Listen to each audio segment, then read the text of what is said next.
I might be proven wrong coming from Vietnamese teams here. But ladies and gentlemen, here, this is game number 1 here in the second series for today's matchup in Group A's group stages here. VEC Fantasy Main on the blue side, and of course RRQ will be on the red side here. Yeah, and VFM, they have a big task to do. They need to upset RRQ to make sure that RRQ doesn't just simply lock in that playoff spot and of course gain themselves some point.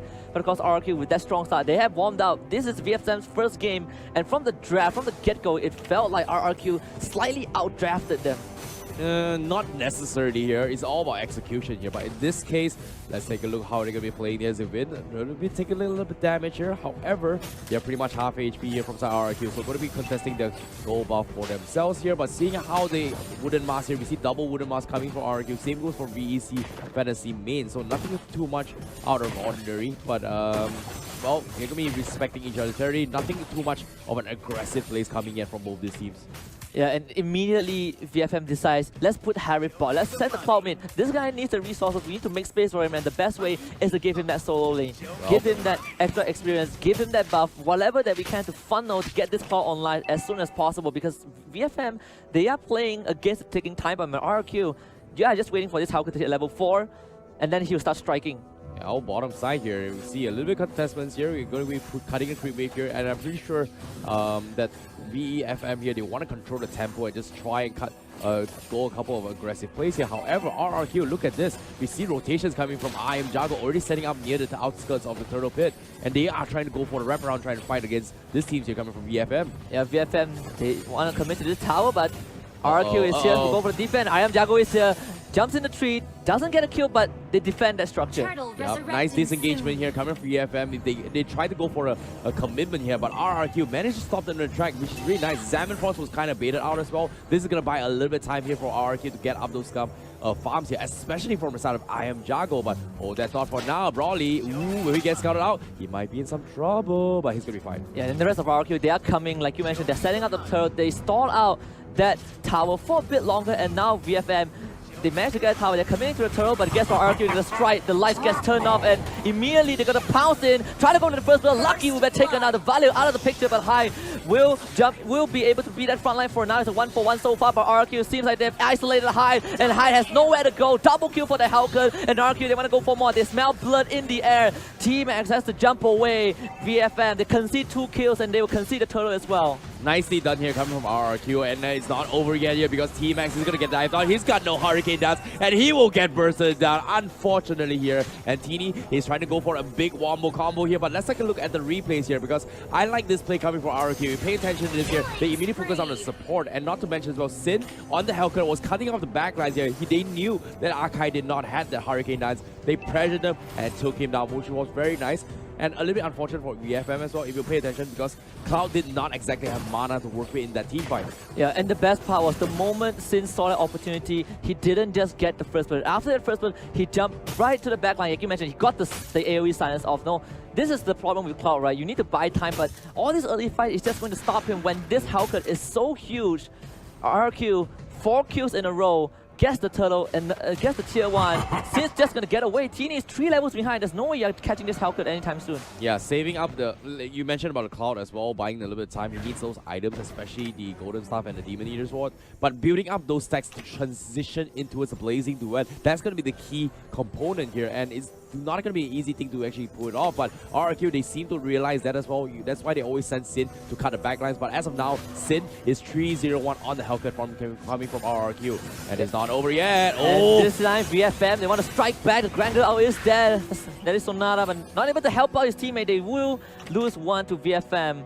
Yeah, 2 times in a row here coming from Win, getting taken off here. Good catch there coming from VFM, but it's only a support there. The key one is over here, and Sin getting a solo kill on Cloud, and that's going to be unfortunate there. And he's got 4-0-1 right now. And this is the nightmare that we've been talking about for VFM. They're playing on taking time bomb, and this 4-0 on Sin has just accelerated that critical mass period. VFM, they need to somehow buy more time, and we keep repeating they have to buy time, they have to make space, but space is being constricted because RRQ are getting all these objectives across the map. Yeah, I agree. And Sin as well, because he went for the high and dry. It's as emblem, right? As alone himself, this Hellcat is going to be able to take down any hero from the side of VFM, especially if they're alone here. That's exactly how the Cloud die. But now, once again, the turtle will be secure from the side of RRQ. This time, Iojago wants to pick a fight here. They're going to try and lead the charge with this Esmeralda. Will they actually catch any members from the side of VFM? But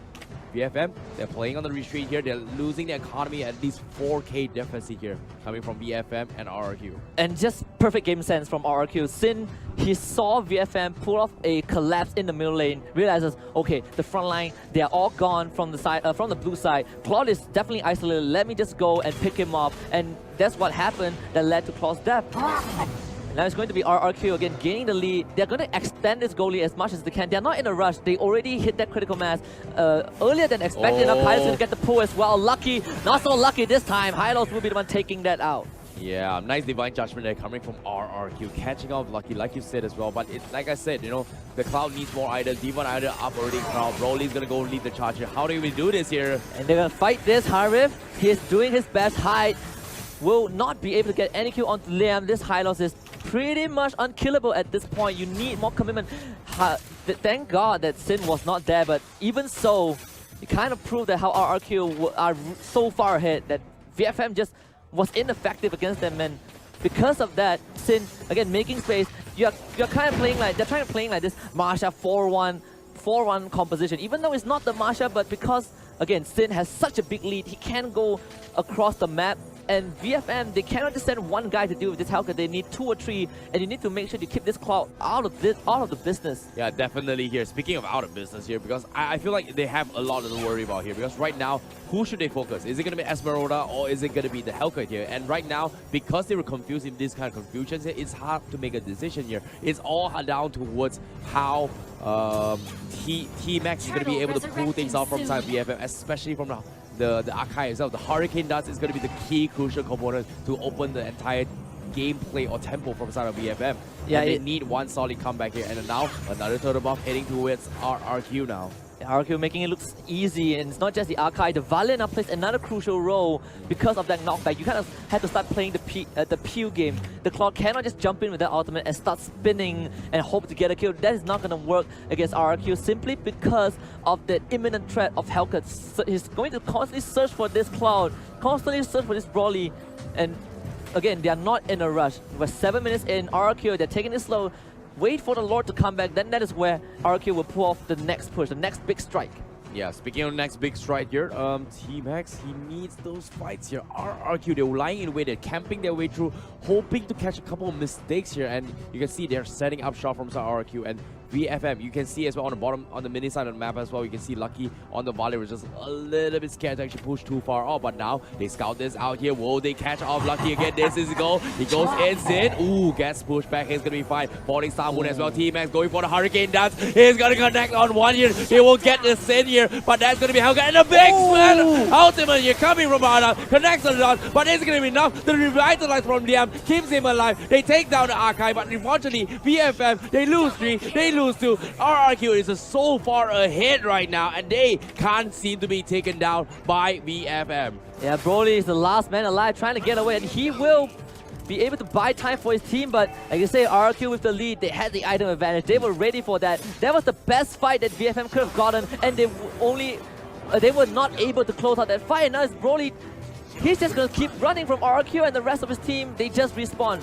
Yeah, he has to buy a little bit of time here because Broly, he needs more items. He want to hit so much damage. You saw the Blazing Duet. He did almost nothing here, but a clutch revitalize from Liam here on that Hylos was the one that set the tempo for the team. Blazing Duet getting forced out. Iron Jungle getting baited for the falling star here. But Broly, he's trying to buy a little bit of time here for VFM, but unfortunately, he gets taken down. What were you thinking? Nice juke there, but bottom of the space for bottom side here for the Badang to actually get some farm from the side of VFM. Yeah, that was the best case scenario for VFM. From that team fight onwards, everything fell into place, but you say the critical revitalized save RRQ in that fight, and they managed to get 4 in return. Broly, great mechanical display, but just the deficit alone allowed RRQ to not be afraid of him. You can see Esmeralda, I am Jago, just, wow, you want to shoot me?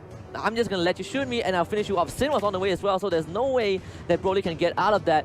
But the time bought not really sure if this is enough for VFM Yeah, because we're looking at a 10k goal lead for exactly. RRQ. It's not going to be enough here because right now RRQ, they are in at least 1 or 2 core, 1.5 core items here for all of these players, especially every single hero from RRQ. And I'm not so sure how VFM is going to be able to punish this here. They need to get a nice pick off again, and taking Sin was going to be a great target for them. Same goes for I Am Jago, but can they take it? Do they have enough damage to take them down? That's going to be a question here because now they have like mages, they have a lot of lockdowns here. Harif needs to calm up online, and they need the counter. The Lord, and Lord they get the pull. Very low. Ooh! Instant pull, killing off the Violet. That is the Lord.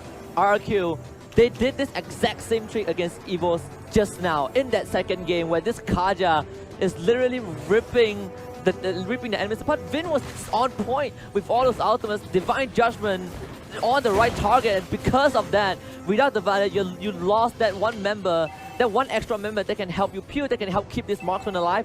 With Lord now summoned, VFM, they have to hold this 4v5. Yeah, very nicely done here, and now the Lord is going to be knocking, appearing from the top side of the lane here, and RRQ, they're just going to gatekeep the guys from VFM. They do not want to give them any sort of buffs here. They're going to try to steal the buffs as well. We can see even Tuturu stealing the top buff from the side of VFM, and the itemization-wise, Golden Staff is pretty much out of Cloud and Badang as well. How do you fight this though? Yeah, 12k goal lead for RRQ, the biggest goal lead that we've seen so far amassed by a team. And even though this is just the first day impressive performance from the Indonesian squad, and go for that first inhibitor.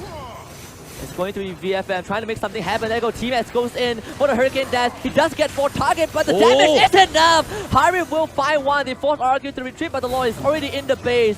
Vin managing to get that top inhibitor. VFM, they stall this out for now, but the damage is done by RRQ.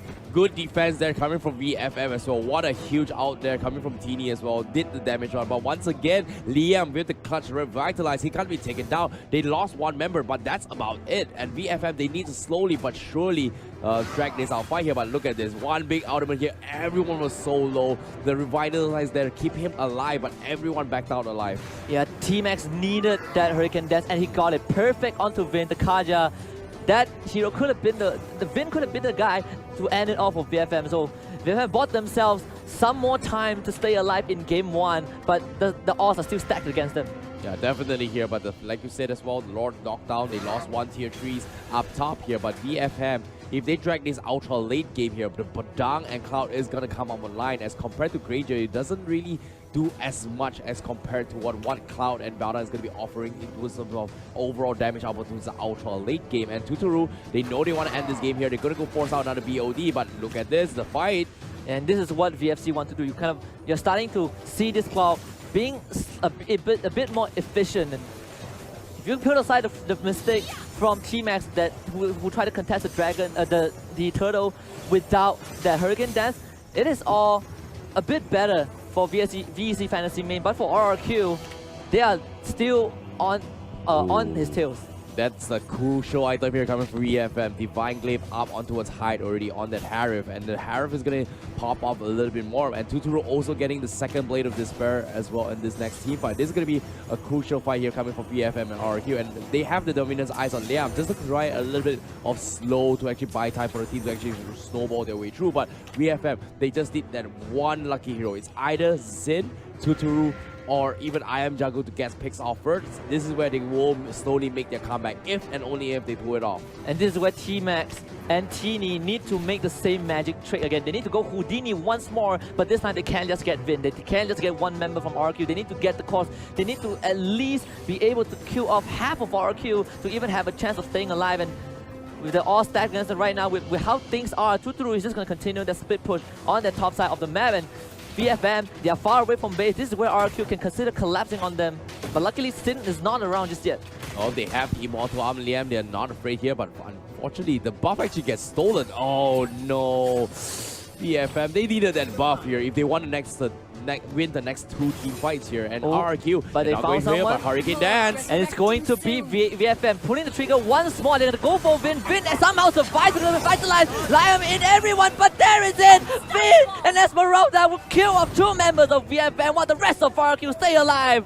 They find the fight that they need, and guess what? This is the second Lord for RRQ. Oh, nicely done there from RRQ. Great attempt there with the Hurricane Dance, but unfortunately, it was just too hard to fight here. The Helker is just too great to go. Divine Judgment on Bright Wind here, but he doesn't care. He's got Immortal. He can tank the tower. Why not? Worth it here to Turu. Gonna poke the tier 3s, and slowly but surely, they take the Lord as well on RRQ. They're thinking about closing the game, but Turu. Oh! Wow! The Death Sonata from Turu. Here comes Iron Jago. He wants more. Tier 3s are down. Another one in the middle. VFM. How will they defend this? Lucky and Teeny still alive, but the Crystal is gonna be game. RRQ takes game number 1 in this second series. Yeah, you give them a step, they will take it 10 miles. And RRQ, all they needed was that one crucial fight. We talk about VFM, they got some good engage, but it was all because of the deficit that they suffered early on, that they were never able to win those fights. If we even out the goal score, maybe VFM would have taken